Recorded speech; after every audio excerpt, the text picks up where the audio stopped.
इस वक्त ये सबसे बड़ी खबर ये है कि राज्यसभा में जिन 12 सीटों पर उपचुनाव होने थे उसका परिणाम आ गया है। और सबसे खास बात ये है कि इन 12 सीटों पर जितने भी उम्मीदवार मैदान में उतरे थे वो सारे निर्विरोध जीते हैं। यानी चुनाव कराने की नौबत ही नहीं आई।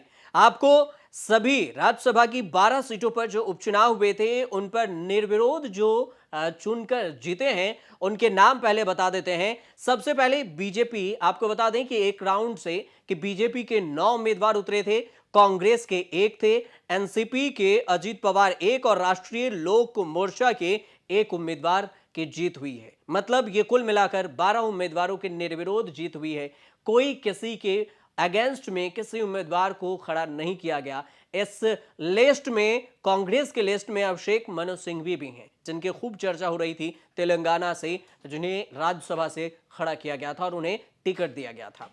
अब समझिए कि कौन कौन जीता है। बीजेपी के तरफ से देखें तो असम से मिशन रंजन दास और रामेश्वर तेली निर्विरोध निर्वाचित हुए हैं, जीते हैं। यहीं पर दूसरे देखें तो बिहार से मनन कुमार मिश्रा जीते हैं और उपेंद्र कुशवाहा भी जीते हैं। ये 2 सीटें बिहार से हुई है। हरियाणा से किरण चौधरी जीती हैं। मध्य प्रदेश से केंद्रीय मंत्री जॉर्ज कुरियन, महाराष्ट्र से धैर्यशील पाटिल और उड़ीसा से ममता मोहंता, जो हाल ही में बीजेडी छोड़कर बीजेपी में शामिल हुई थी, ये भी जीत गई हैं।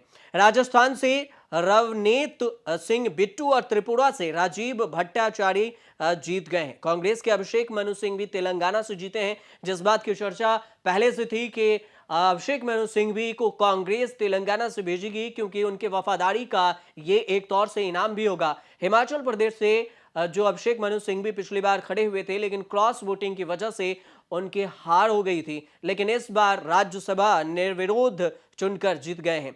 एनसीपी से बात करें तो एनसीपी अजीत पवार के पार्टी से नितिन पाटिल चुनाव जीते हैं। राष्ट्रीय लोक मोर्चा के अध्यक्ष हैं उपेंद्र कुशवाहा, ये बिहार से जीते हैं। इन्हें भी निर्विरोध जीत मिली है। मीसा भारती की जगह पर सीट खाली हुई थी और इस वजह से ये जीते हैं। राज्य में अब स्ट्रेंथ की अगर बात करें तो राज्यसभा में बीजेपी की संख्या बढ़कर 96 पहुंच गई है और एनडीए की संख्या बढ़कर 112 हो गई है। अब 96 बीजेपी और एनडीए देखें तो 112 हो गई है। कुल जो होता है 245 सीटों के लिए राज्यसभा होते हैं और इसमें बहुमत के आंकड़े जम्मू कश्मीर के और 4 मनोनीत सदस्यों की अगर मिला लें तो फिर देखें तो सभी 8 सीटें अभी भी खाली हैं। अभी 8 सीटें राज्यसभा में खाली हैं। इस हिसाब से देखें तो बहुमत का आंकड़ा 119 हो जाता है और एनडीए को 6 मनोनीत और 1 निर्दलीय का समर्थन भी प्राप्त है। और इस हिसाब से एनडीए बहुमत के आंकड़े 119 के आंकड़े को पार कर चुकी हैं और एनडीए के पास पूर्ण बहुमत है राज्यसभा में भी। अब कोई भी बिल पास कराना बीजेपी के लिए, एनडीए के लिए आसान होगा। बीजेपी को जो समर्थन लेने होंगे वो होंगे वाईएसआर, कांग्रेस, बीआरएस और एआईएमडीएमके पर। अब जो थी वो निर्भरता वो नहीं रहनी पड़ेगी। अब निर्विरोध अपने खुद से ही महत्वपूर्ण बिल राज्यसभा में भी पास करा सकेगी। वहीं कांग्रेस की राज्यसभा में नेता विपक्ष की कुर्सी भी सुरक्षित है क्योंकि जिसमें राज्यसभा में कांग्रेस की संख्या बढ़कर 27 हो गई है और नेता विपक्ष की कुर्सी के लिए जरूरी सीटें होती है 25 से, जो इसमें से 2 सीटें ज्यादा है। इस हिसाब से जो कांग्रेस के नेता प्रतिपक्ष की जो बात हो रही थी वो भी अब कुर्सी उनकी भी सुरक्षित है और इस हिसाब से बीजेपी यानी एनडीए भी अब बहुमत में है और कांग्रेस की भी कुर्सी सुरक्षित रह गई है।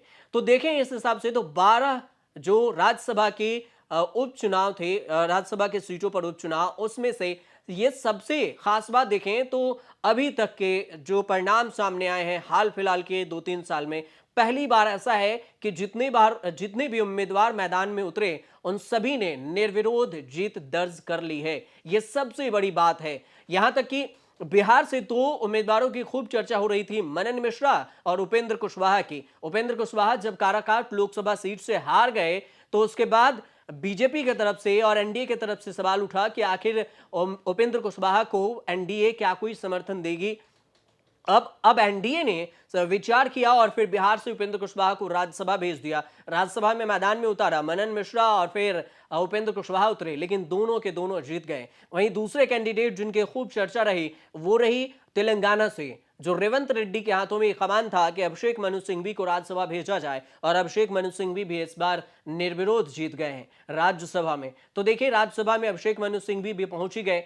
दूसरी तरफ देखें, उड़ीसा में जिन एक नाम की खूब चर्चा हुई, ममता मोहंता हाल ही में बीजेडी छोड़कर बीजेपी ज्वाइन की थी और अब वो भी निर्विरोध जीत गई हैं। तो ये कुल मिलाकर अभी की सबसे बड़ी खबर ये मानी जा सकती है कि फिर राज्यसभा की 12 सीटों पर जो उपचुनाव हुए, उन 12 सीटों पर जितने उम्मीदवार उतरे वो सभी के सभी निर्विरोध जीत गए हैं। तो सबसे बड़ी खबर अभी की यही है। अब देखना ये होगा कि राज्यसभा में अब कोई भी बिल पास कराना एनडीए के लिए जितना आसान है, क्या बीजेपी भी अब जो किसी के समर्थन के बिना इतनी आसानी से वो बिल पास करा सकती है? क्योंकि बहुत सारे बिल हैं अभी जो पेंडिंग में हैं। अब देखना दिलचस्प ये होगा कि राज्यसभा से भी ये बिल आसानी से पास होता है, और कौन कौन से बिल हैं जिस पर पास होते हैं, ये फिर हंगामा मचता है। फिलहाल आप देखते रहिए न्यूज़ तक।